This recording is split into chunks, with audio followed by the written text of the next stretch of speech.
Well, let me ask you another question, because recently I read, and I don't know if it's true, that I read that you were standing, or thinking of standing, as an MP. That's Google shunting, Jonathan. I beg your pardon? Google shunting. OK, what's that mean? It means that when somebody writes a story in a newspaper that you don't much care for, you just think, I'd rather that wasn't sitting at the top of Google. Yeah, so we've all had put that. my name Yeah. in. Yeah, you've been there. We've all... Stop saying that, will you? I've moved on. Yeah, I'm moving on. Yeah. But if that happens, so a newspaper writes it, it all sits at the top of Google. Yeah. So you need to come up with something more modern, something more fresh. Yeah.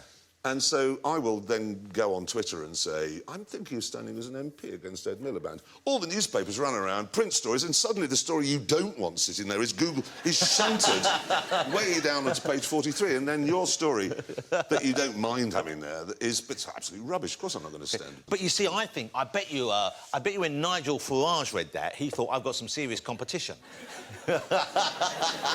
What do you make of those guys? Would you, if they said to you, because I imagine if you draw circles of demographic interest, I imagine a lot of their fans would think, Clarkson is our man.